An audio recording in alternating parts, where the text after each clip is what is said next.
আমাদের অফিস হবে জনতার অফিস, কোনো এমপির অফিস হবে না। স্কুল কমিটি যারা গভর্নিং বডি রয়েছে তাদের একটা সিন্ডিকেট রয়েছে এবং সেখানে দলীয় দাস রয়েছে যারা এই কাজগুলো করে থাকে। ইনশাল্লাহ আমরা ঢাকা আটে এই কাজগুলো বন্ধ করব। আমরা একটি নতুন বাংলাদেশ চাই, যে বাংলাদেশে আমরা আমাদের এখানে যে যানজটের অনেক সমস্যা রয়েছে এগুলো সমাধান করতে চাই ঢাকা আটে। আমরা এখানে ময়লা ব্যবস্থাপনা খুবই সমস্যার মধ্যে আমরা আছি, এগুলো সমস্যার সমাধান করতে চাই। সাথে সাথে আমরা যারা আমাদের নারীরা রয়েছে তাদের জন্য হলো সপ্তাহে প্রত্যেক দিন আমরা হলো কমিউনিটি হেলথ সার্ভিস চালু করব, যাতে সহজেই সবার চিকিৎসা দোরগোড়ায় পৌঁছে যায়। এবং এখানে বড় একটা সমস্যা রয়েছে মাদকের সমস্যা। এই মাদকের সমস্যা দূরীকরণে ইনশাল্লাহ আমরা মাদকের সকল সিন্ডিকেট ভেঙে দিব এবং নতুন বাংলাদেশে আমরা তিনটা জিনিসের জিরো বলবো: জিরো করাপশন, জিরো এক্সটর্শন এবং জিরো হলো ড্রাগ।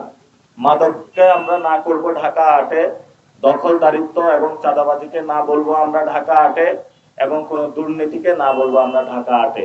ঢাকা আটে দুর্নীতির স্থান নাই, করাপশন সেটা আমরা ইনশাল্লাহ পুরোপুরি বন্ধ করব ঢাকা আটে। এখানে যে সমস্যাগুলো রয়েছে, কাঁচা বাজার মার্কেট নেই, তো আমরা এলাকাবাসী সবাই আমাকে জানিয়েছেন আমরা যদি উদ্যোগ নেই একটি ভালো মানের একটা কাঁচা বাজার মার্কেট তৈরি করব মতিঝিল এই এরিয়ার জন্য, যাতে সহজেই সবাই কাঁচা বাজারে যেতে পারে এবং একটা মাল্টি কমপ্লেক্স বিল্ডিং হবে। আপনারা জানেন যে মতিঝিলে হকারদের একটা বড় জায়গা রয়েছে, ওনারা ফুটপাতে বিজনেস করেন। আমরা তাদেরকে লাইসেন্সের আওতায় নিয়ে এসে তাদেরকে পুনর্বাসনের ব্যবস্থা করব। এখানে সরকারের অনেক জায়গা পড়ে রয়েছে যেগুলো হলো দখল হয়ে রয়েছে, আমরা সেগুলো দখল মুক্ত করব, করে সুন্দর স্ট্রাকচারের মধ্যে নির্মাণ করব। এটা আমাদের সিনিয়র যারা সিটিজেন রয়েছেন ওনাদের বিকালবেলা একটু হাঁটার জায়গা নাই, একটু ব্যায়াম করবে যে আছে নাই, এবং বাচ্চাদের একটু খেলাধুলার জায়গা নাই। ইনশাল্লাহ আমরা ঢাকা আটে এগুলো বাস্তবায়ন করব।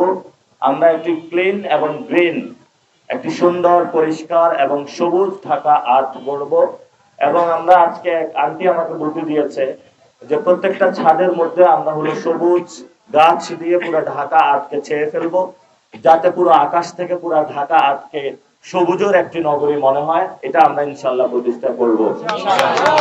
এখানে একটি বড় একটা সমস্যা রয়েছে যে স্কুলে ভর্তি বাণিজ্য। যারা অভিভাবক রয়েছেন বাচ্চাদেরকে যখন স্কুলে নিয়ে যান সেখানে বাচ্চাদের ভর্তি করানোর সময় অনেক বড় অঙ্কের টাকা দিতে হয় এবং পরবর্তীতে এক ক্লাস থেকে উপরে ক্লাসে ওঠার সময় সেখানেও বড় ধরনের টাকা গুনতে হয়। আর এটা হয় স্কুল কমিটি যারা গভর্নিং বডি রয়েছে তাদের একটা সিন্ডিকেট রয়েছে এবং সেখানে দলীয় দাস রয়েছে যারা এই কাজগুলো করে থাকে। ইনশাল্লাহ আমরা ঢাকা আটে এই কাজগুলো বন্ধ করব। আর আপনারা যে এলাকাবাসী আমাদের যারা, ইনশাল্লাহ আমরা যদি সংসদে যেতে পারি আমাদের অফিস হবে জনতার অফিস, কোনো এমপির অফিস হবে না। যে কেউ যে কোনো সময় আমার দরজা ইনশাল্লাহ 24 ঘন্টা